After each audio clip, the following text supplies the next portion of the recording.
Reflect love back. I feel like I have this shirt on every Sunday now. Do I? I was looking at like all the live streams, and every Sunday I wore that flower dress for like. You like that dress? Time. It's comfortable. You know, it's interesting. Does this read backwards to you guys? Because I know, like when you do FaceTime, it looks backwards to you, but to the other person it doesn't. Does this say reflect love back, or does it? Wait, Lacey's really good at doing this, by the way. What is reflect love backwards, honey? To kill for evil, cab. To kill for evil, cab. I'm sorry, guys. Sorry about that. Does it read reflect love back, or to kill for evil cab? Somebody answer me, please. It's okay. It is coming. Okay. Hi, Melissa. Hi, Olivia. Hi, Naomi, sorry. Who else is on? Maria, Ashley, Leanne, Claire. Reflect love back. Hi. Jordan, Mike, Brad, Alexandra, Kristen. Hi, Kristen. Aw. Angelica, Hi, Claire. Hi, It does it's backwards. Okay. Well, guys, I just want to say reflect my shirt backwards to get the true meaning of this. That's funny. Well, hey guys, happy Sunday. Today is a special day. July 7th. I remember this day very well last year. It was the day that our little Atticus was born. And it was such a wonderful day. It was a long day. And I just want to say I'm so proud of my wife, because that was not an easy labor. And I'm just so proud of her for carrying Atticus and nurturing him and delivering him and then nurturing him. It's a lot of work. I think Jim Gaffigan had it right when he said, when you think of the male contribution to a baby from a guy, it's kind of pathetic. Embarrassing. Kind of embarrassing. It's kind of embarrassing. No, there's so much you do. I could not have gotten through that birth without you at all. There he is. Here's the man of the hour. Mr. Atticus Isaac Stern. What? There he is, guys. He just went swimming. We went swimming for his birthday. We had a little pool party for him. And he's walking. You know, when people talk about, like, why do people always call babies like, oh, he's 19 months. He's 16 months. Just call him either 1 or 2. But I tell you what, this baby started walking in the last 2 weeks, and that's a very big difference. So, like, 2 weeks. 2 weeks makes a huge difference in a little baby. The amount of changes that happen to him. I wish that was that way with us as adults. It is. 2 weeks? Yeah. What have I done in 2 weeks that you feel like you would call me? Josh is 37 and 15 weeks. Do you need to go to do marriage counseling right here on live? What did I do? What did I do good? Hopefully we're growing. Is there a change in me in the last 2 weeks that's a good change? Yeah. What? Can you say it? Well,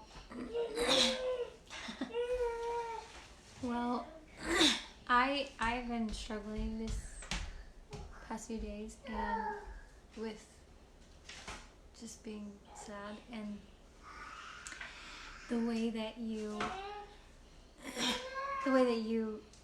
treat me during this time is different in a great way from when we were all the times that you've had to put up with me. Yeah. Well, thanks for saying that. Sorry for not doing that the last 10 years of our marriage. It's not that, I mean, when I tell you something good, don't turn it into me saying something bad. But I'm good at doing that. I'm good at that. Sorry. No, you don't ever do that, actually. Good. That's something I would do probably. Like, thanks for cleaning the kitchen. What? You don't think I clean? It's my kitchen. What? Do I not clean the kitchen? What is that supposed to mean? That's me. Not you. You know, it's funny we're talking about this because Dada. Dada. Want to see a little trick Atticus can do? You can finish your story. I was just gonna say this week, if we're continuing to go. Yeah, we're going in order. Study week 5. We're talking about week 5. No slave to desire. Is about, I guess, sexuality and romance and the intention of marriage, I guess, being about one of the things I used to say a lot in the at our live shows is one of the intentions.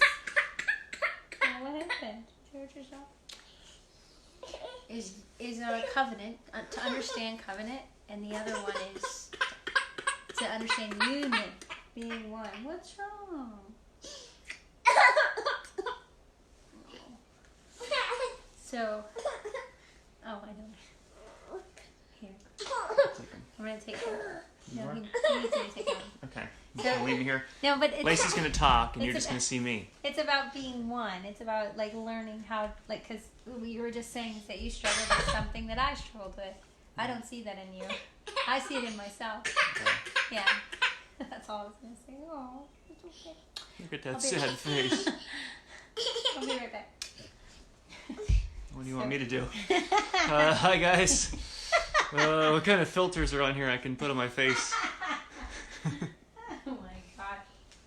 No.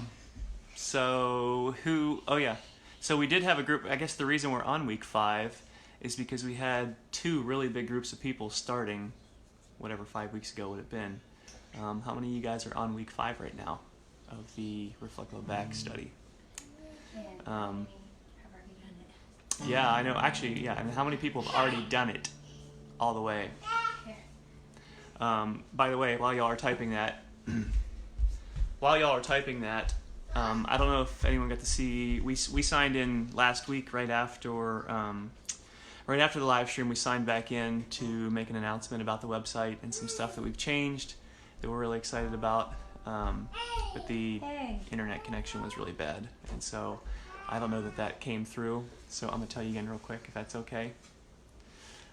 We decided to change Reflect Love Back, the whole structure, to a subscription-based video series.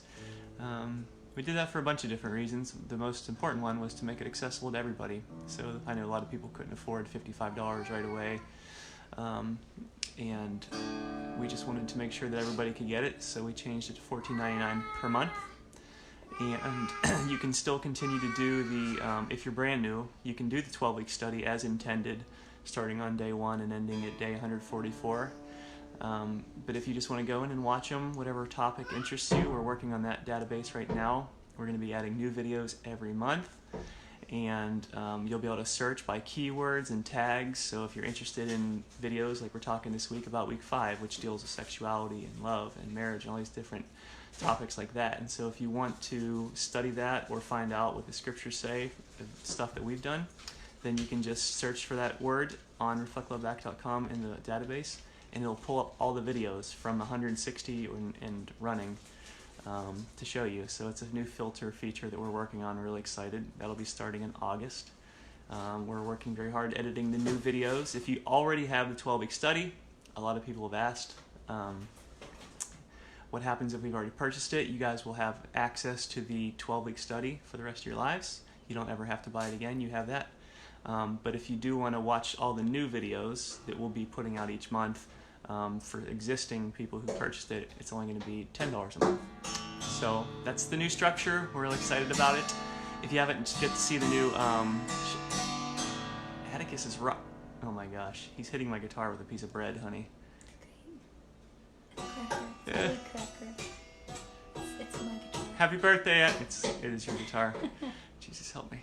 Big leaf of mozzarella. Okay. Right there, Reflect Love Back just pinned the brand new web store, which is, it's kind of like our new website, to be honest. Web store. Put your hat on. No, it's super cool. I love it. It's just, I feel like we've... For 4 easy payments. Oh, It's not true. I don't like commercials. I know, but you have to see it. I'm just super excited about it. I feel like it's just really clear what we do, what we're offering to you guys, Yes. what's available, what's free, what you have to get. It's just like, I'm so excited about it. We got some cool photos on there. So if you haven't checked it out, check out the new website on there. Yeah, so that's all for the announcement that if you missed it last week about just the new structure for getting the Reflect Love back. It was cool. I had a girl today tell us that at church. No, I had a girl at church today tell me that she got the she pre-ordered the physical CD, which, by the way, if you didn't know, July 19th. The physical copy is out. You guys have asked about that. It'll also be on iTunes and all the other places. What do you say? Naveed said, Trevor Cormier has replaced Samir. I just thought it was funny. Sorry, I interrupted you.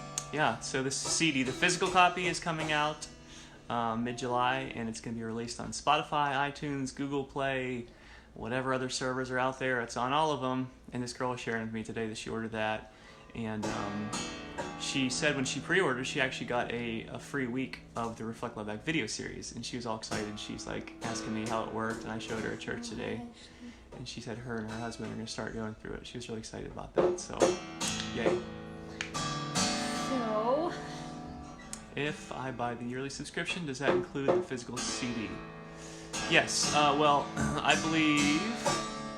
Double check on the website. I don't think it does. But I think if you buy the Pre-order. I think if you buy the pre-order CD, I don't. then it comes with the digital version. But I think if you buy so it's $14.99 a month. Oh, I didn't explain this. I'm sorry. I don't want to talk about this anymore. I'm sorry, go ahead. I'm sorry, I'm supportive. I'm supporting you. I'm holding you up now. Do you know that Lacey hates to sell stuff? But she doesn't know sometimes you guys love getting stuff from her. So anyway, Are you guys Christian rock singers? Sometimes. I don't know. I've never been called that. Sometimes we sing acoustic rock. Yeah. Sometimes we sing kid songs. Sometimes I guess we're always Christians. Yeah. Unless somebody is defining Christians in some weird way that wouldn't be the way we define Christians. Yeah. We love Jesus. We follow him. You're a Christian, aren't you? Me? Yeah. Do you sing? Yeah. Do you rock? That's debatable. I think you rock. So I guess, yeah, you're a Christian rock singer. Are you a girl? I mean, if you're gonna compare me to some of these thrash metal bands, they probably would disagree. But maybe not. Hi. Let me find something else for you. No, that's fine. Hi. To play with. You don't have to like. I'll give him something else. Okay, good luck. Josh is wanting to make sure Alex doesn't make a huge mess, and I'm like, just let it make a mess. That defines a little bit of our relationship. Just one room. Here you go. I can help you. I'm sorry, Dad. Because he's looking at me like, you took my cracker. Yeah. That's the guitar. Yeah. So, what were we talking about? I was talking about what we do. Yeah, And it you were is. mad at me for it. No, I'm not mad. I'm just bored. Numbers, subscription, blah, blah, blah. To me, it sounds... I'm sorry. I love you guys. And I know that my husband and our team, I'm sorry to be, that's disrespectful to the team that does so much for us. We couldn't support anybody without selling the subscriptions, and the $10 a month was a really amazing idea, and I'm so thankful everybody figured it out and made it really clear. Josh is looking at me. He's smiling at me. And I would be happy to not have to sell anything, and maybe one day we'll get there. But I also know something cool about money that I don't mind saying is that I heard somebody say one time, money is love notes. Is that Pastor Buck from Graceland? I heard it from there. So it's like giving a love note. And I thought that was cool way to define it, because I feel that way about it. If I find something that's worth more than what somebody's asking, then I give more, because It's a way to just love people. And I think Jesus said that. Use your earthly possessions. Use your money to love people. And so if you guys give your money to what we do, to me, I'm more excited for you guys to have the opportunity to love and to give back into something that has blessed you than I am for getting it. I remember the first time somebody gave us money because of helping them spiritually through something. It was Lee, and he gave us $12. Mm-hmm. And I cried because I knew that Lee's heart was saying, I love you. This is what I have to give you. I'm thankful for you. I want to support you and encourage you in what you've done for me spiritually. And I cried, and I was like, Lee, I love you, Lee. Thank you. And I cried. So. Well, Erica said, Josh, I saw you play last month with Shinedown. I knew the second I saw you who you were and started jumping up and down like a little girl. My hubby said, who's that? I said, it's Lacey's husband. So happy to see that. Oh, thank you. I'm actually going to play with Shinedown this Wednesday in Pittsburgh. Anybody's in Pittsburgh area wants to see me rock out with Shinedown boys, I will be there. Did you say it's hard to hear us? I don't know why. We're talking loud. If anyone else is having that problem, let us know. It's probably because I'm talking really low. I always do that. So, what do you want to talk about? Well, I was just saying that a lot of times at shows, I talk about Josh and I, when we sing the song Sacred, and I talk about how it isn't when everything is going great that I know he loves me. It's when everything is really hard, and he keeps loving me, that I know he loves me. And that's what the covenant is for, the covenant of marriage. And so when we get to our anniversaries or whatever, and I'm looking back on all the times when things were hard and we kept going, that's the part that makes me know that it's just the picture of a covenant is so profound and beautiful, because it's saying that no matter what we go through, we're gonna keep going through it.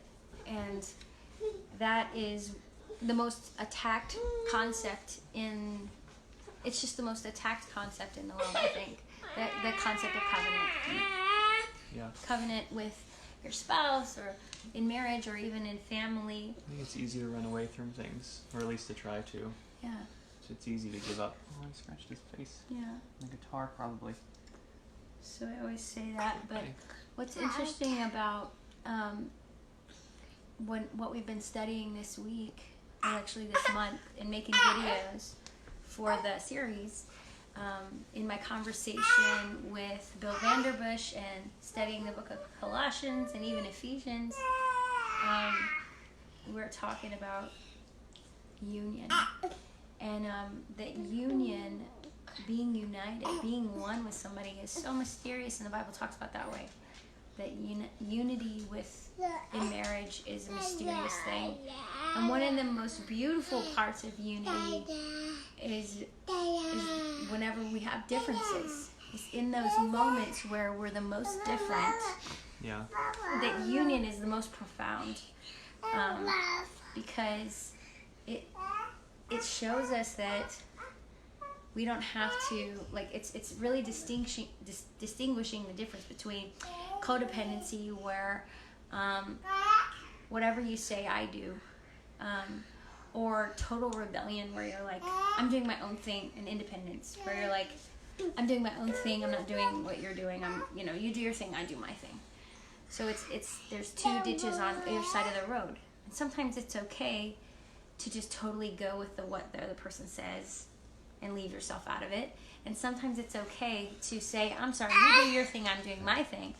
But I think it's better to keep struggling to find that moment where you can both see how the differences work together to make something better than your own perspective separately. to keep struggling to find out how to see from the other person's perspective with grace, with mercy and with love, and honor their difference, and then let them honor your difference, and then see how they can work together. It's in those moments that a miracle is able to happen. And so when we talk about sexuality, when we talk about this chapter about being a slave to your desires, there's this kind of cultural idea that whatever comes through your head or whatever comes through your heart or whatever you feel is the right thing, and it's telling you who you are. If you feel that that's who you are, this is meant to be. And I talk about this in my book, The Mystery. In The Mystery, I felt so deeply connected to this person that I had never felt such a connection with in any relationship I'd ever been in. I never met anyone that I felt so known and understood and valued and honored in that relationship. And so I thought immediately, this must mean I'm meant to be with this person romantically. And it just so happens the person was a married person. And they were already covenanted. And a simple thing is, something I feel like we don't always recognize when you're in the midst of an affair like that. If they're lying to their spouse, there's no guarantees they're not lying to you. I mean, that seems really obvious. But with such a deep connection, I thought for sure they would never lie to me. They don't need to, But in the end, I thought too, because this was so supernaturally beautiful in my mind, like I say, a beauty that would rot this romantic relationship. I thought God had ordained it, like God was leading me into it. Look at all the joy, look at all the peace, look at all the love, look how kind He is. This is definitely good. Well, goodness was like the main thing that was not present, because it wasn't good. Even if all the other things were present, it was not good. I was coveting somebody else's husband as my own. And so this was something I wrote about in The Mystery, how, one of the things I brought up in this series and in this study this week on week 5 was the story of what happened with David's family. David, obviously we know about David and Bathsheba, but I didn't bring that story up. I feel like it was really known, but I brought this story up about... I'm sorry, he's crawling out of my arms. Yeah. Can you take him for a Sure. See if you can get him something from the kitchen. Let's go. I brought this story up, and come right back because I think we're going to sing. Okay. About what happened with David's kids. And it's tragic, his life, what he went through after he went through an affair with Bathsheba, and then ended up, murdering Bathsheba's husband by putting him on the front lines as the king made an order for him to go on the front lines because her husband was in his army, a loyal subject of his, and he put him on the front lines, and then gave an order to pull everybody back but leave Uriah, her husband, in the front, so that he would be killed by the enemy, and in this way murdering this guy in order to cover up his adultery, his affair with Uriah's wife. And that's what it's like when we get that little bit of deception. There's all these other things that we end up deceiving the people around us, whether we realize it or not, and like one lie leads to another lie, all that. And the feeling, I don't know if you've ever seen the movie Catch Me If You Can, with Leonardo DiCaprio and Tom Hanks, and it's about this guy who he lives a lie all the time, and there's a part in the movie where he's so tired of living a lie that he just starts telling the truth to get caught, because he just would rather get caught than keep lying. He's put himself in his own prison of having to keep up with this lie. And he's just like, I just want freedom. And he tells the truth to the guy. He tells him where he is and just trying to catch him. But because he's lied so much, the guy doesn't believe he's where he says he is. But he's like, please, I want to be done. And I think that there comes a time when whatever our sin is, whatever, and I'm using sin and meaning anything that is running from what God is intending for you. There comes a time where we just get tired. We get tired of running from God. We get tired of trying to cover our tracks, trying to justify things that we know are wrong, of trying to keep ourselves justified before God in our own conscience, even when no one else is accusing you. And this was the hardest thing, I think, in that season of my life, was that there were people who came to tell me, hey, what are you doing? I always had an excuse for why it was okay. And I thought it was okay. I wasn't trying to hide it for my sake. There was other reasons why I thought I was hiding it for his sake, to be nice to him as he sorted out things with his family that I thought was a bad situation for him. It was all these things. I talk about it in the book. If you want to read the mystery, it talks about it. But it's exhausting. And the reason why God comes to us and he says, this is, thou shalt not commit adultery. Thou shalt not, covet your neighbor's wife. Those are not like him saying, don't do this, which I think is interesting. He's like, you shall not do this. This is who you are. You are made in my image. You are set apart to shine with the glory of God, to show my purpose in all of this. My intention for all of this was greatness.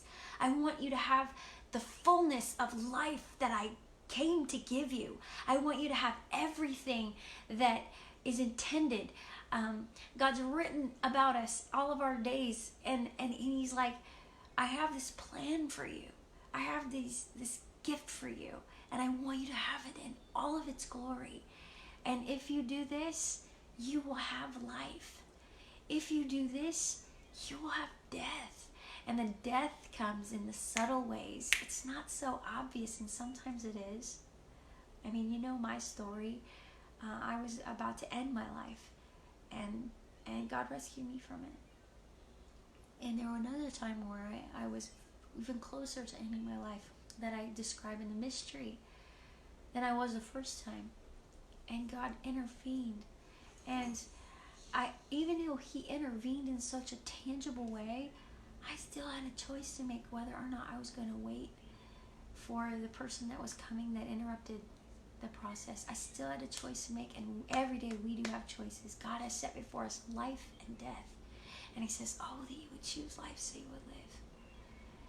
And it doesn't mean that we don't feel like sometimes these feelings come and we say, if you're strong in this, you may say, oh, I'm going to crush all my feelings down and I'm going to ignore them and I'm going to only think about the good things. And obviously here I am struggling through a week of being sad and not trying to give in to a complete embracing of depression. It's not wrong to feel. It's important to feel, but feelings don't run our lives. And this is where I did before. I felt like feelings ran my life, and that's how I ended up in this deceived place where I just saw destruction happen in my heart, in my mind, and almost in my body, where I almost destroyed my body in the process. And so once I got free of that, the deception of thinking I'm following God or not even knowing and not caring about my life in the process, I remember feeling like, the way I describe it in the book is that I was in the middle of the road and a Big Mac truck was passing by and I had just barely stepped out of the way and I recognized I almost died. Or like when you almost get in a wreck and it shakes you and you're like, I don't want to drive right now, can you drive? And that's how I felt, was like, I need help. I need to know truth from a lie.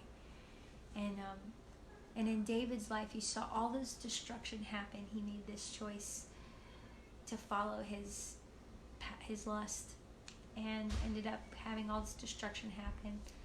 And then it moved on to his kids, and he had terrible destruction happen, and then they were following their lusts, and even worse destruction happened, and he ended up losing one of his sons because one of his sons killed his other son, and his daughter ended up getting raped, and it was I share that story in week 5. And sometimes, I think about that story of Tamar and Absalom. And that's one of the stories in the scriptures where people use strange kind of stories like that we don't understand. Well, why is that in the Bible? And people look at it and they go, they use it as a reason not to believe the Bible, or to stop reading the Bible. And the thing was, the reason why that, and I remember praying through that too, and being like, Lord, show me what you mean by this story. And it was like, the Lord was like, do you think that I don't see the suffering of the innocent? Do you think that I don't see it? That I don't see the suffering? I mean, if I didn't, and it was like the Lord was like showing me, if I didn't put this in here, what would that mean to my sweet Tamar, who was so horribly abused? I saw her, and I wasn't gonna let that. I was gonna act like that didn't happen. I brought it to the attention of many people, like, so that I could heal, and I could bring the darkness into the light. And and it's like, this is so interesting, like, that she represents many people who've been hurt that way. And God sees, and He cares, and He cries with us. And I know that because I think that's why they call Jesus a man of sorrows. And so even though there are times when we need to push our feelings aside because they're not leading anywhere good, and it's a temptation to go into quicksand, and it's a worldly way of mourning. There are other times when we need to mourn with Jesus, who wept with Mary when Lazarus died. And we need to not do that alone. We mourn with the Lord over things that are, over death, over the little things that are like death to us. And so, in this area where we're learning about being united with Christ and that mystery, what we're studying right now in Colossians, the mystery of being united with Christ and how that relates to our marriage, we just see how much freedom there is in being in covenant together and being in marriage. That when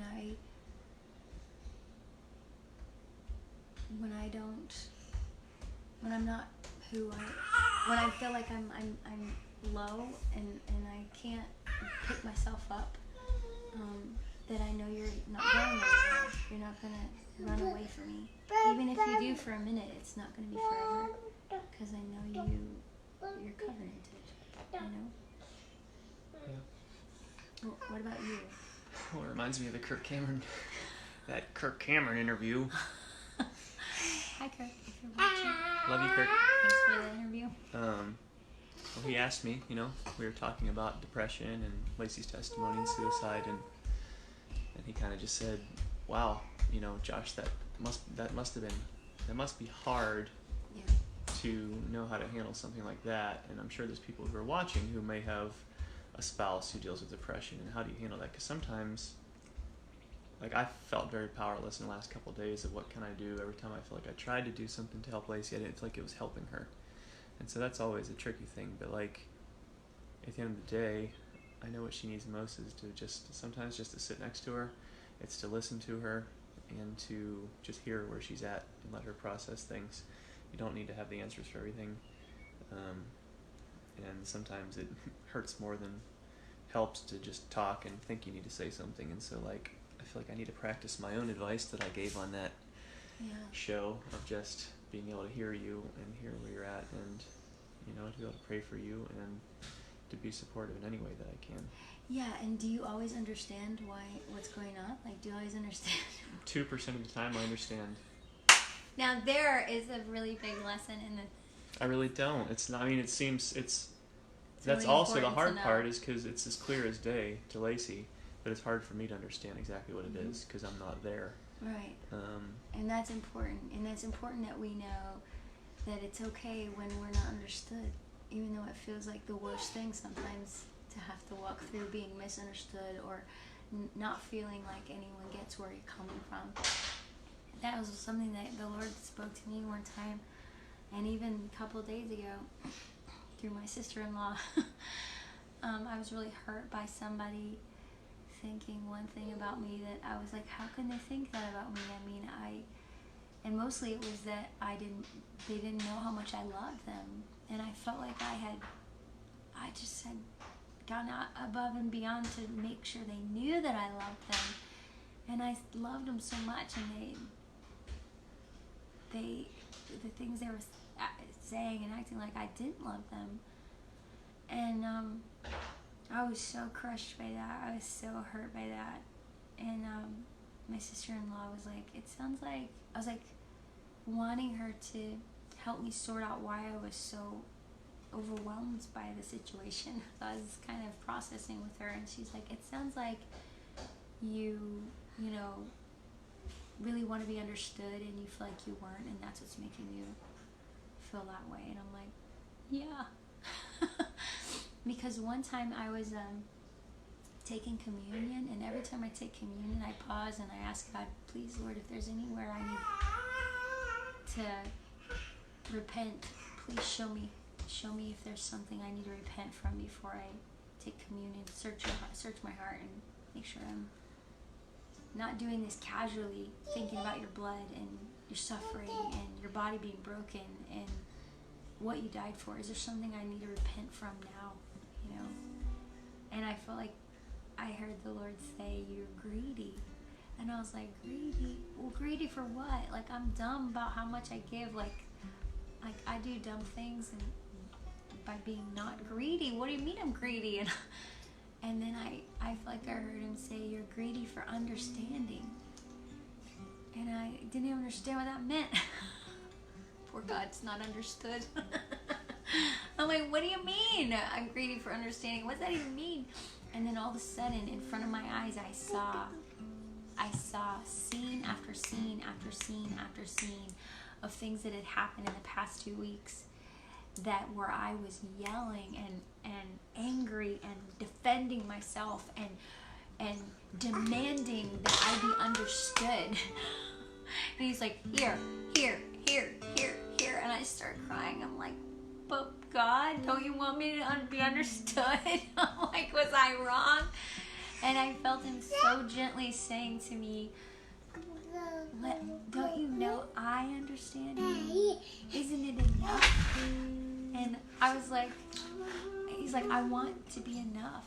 He's like, I want to be enough for you. And he's like, I understand you, and sometimes I need to be enough. And I just cried, and I was like, yes, Lord, I thank you for understanding me. Thank you for correcting me. I want to follow you. I want to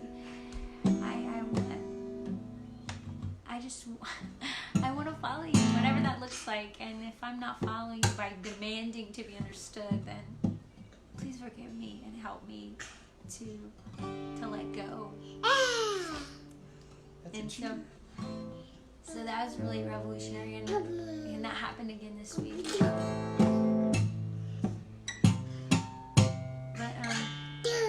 where my sister-in-law was pointing out that same thing about needing to be understood, and it is lonely to be misunderstood. But are you singing a rock song out of it? That's punk rock. Good job. He is so excited right now. I can't quit looking at his excited face. Hey, I can go in 15 minutes. Okay. So anyway, we're gonna sing Sacred, because that's the song for this week. And Sacred is a song that was written thinking about,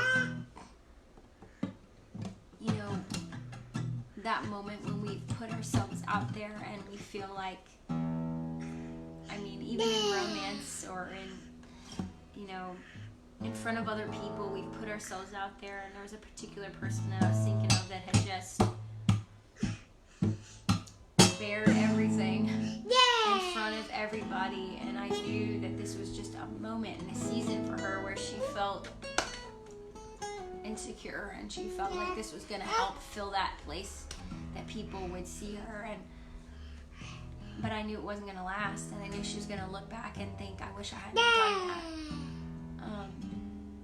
And so I was just thinking about the times in my life where, you know, I've done that to one degree or another in situations, and realizing that God is the one who, where we find what's sacred. What's sacred is what's before God, between us and Him. And so anyway, I thought about when I was singing this song, this is about that, you know, what we've given away, the sacred things we've given away, feeling like we can't ever get them back. And how that's a lie, because God's heart and God's embrace is sacred, and we can always go to Him. But then also, I thought about how it feels like Jesus singing this song from the cross. So that's what this song is, and so we're gonna sing. And if you have a lyric, we're gonna wait on God and see what comes from that. Okay. Keep him away from the guitar.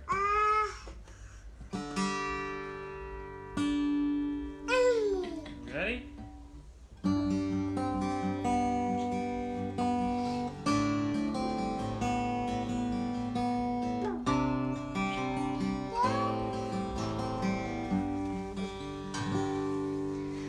I know it seems like there's nothing sacred anymore.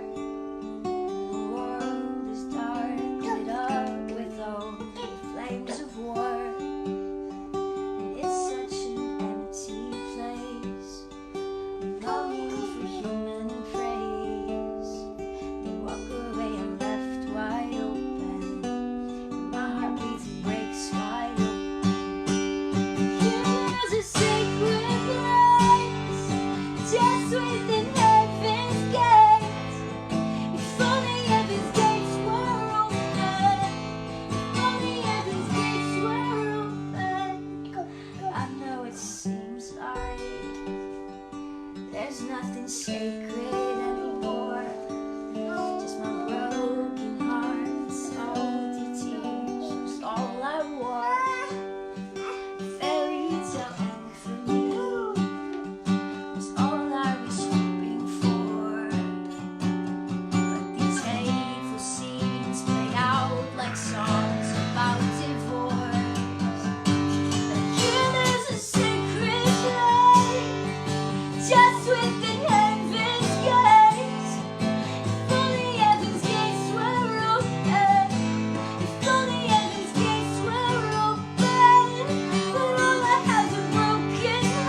saw the sad ways that I answered my pain, but the truth in my soul that you've hidden away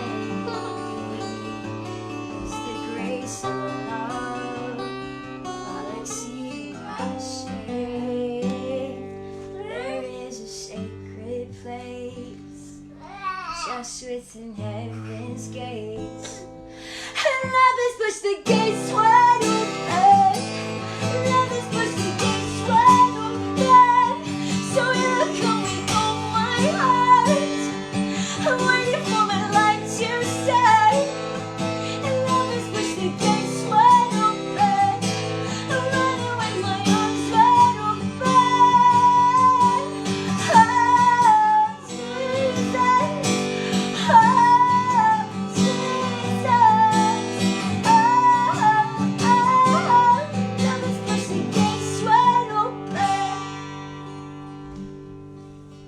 Jesus. Oh, thank you, Jesus, that you are our King and our Lord and the lover of our souls. Thank you that you know everything that we go through, and you know everything that we've been through, and you've cried with us, and you've watched us in the places where we felt like we were the most alone and misunderstood. You understand us.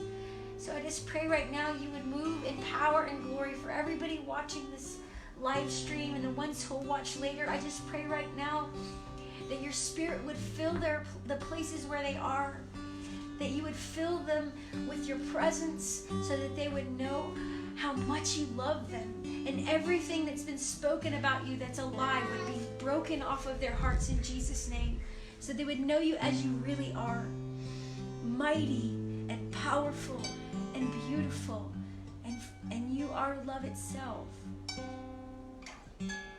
So I thank you, God, for healing us from shame and all the ways the enemy would try to beat us down and keep us from being able to stand up in our purpose and shine with the light of who you've made us to be, the light of your glory within us. I pray that each one, God, would never settle for less than the heights of which you've created them for, that each one would know that you've made them for greatness in their hearts, Father God. And it doesn't mean greatness in the world's eyes. No, it means greatness in the spiritual eyes that last forever. That in your eyes, God. Thank you for loving us so much more than we could ever know. Teach us who we are, and teach us who we are, who you are, so that we can be everything you created us to be, and not have counterfeit versions of love or of anything else in our lives. Counterfeit versions of what you created us for. I just ask for freedom in every area to come. Yes, Lord, bring freedom in every area. He whom the sun sets free is free indeed. So I just ask for continued freedom for all of us today, this week, God, and that we would be able to break free from everything that holds us back, from any chains that the enemy would try to put on us, on our hearts, on our minds, on our bodies, God. I just pray for freedom in every area. In Jesus' name, amen.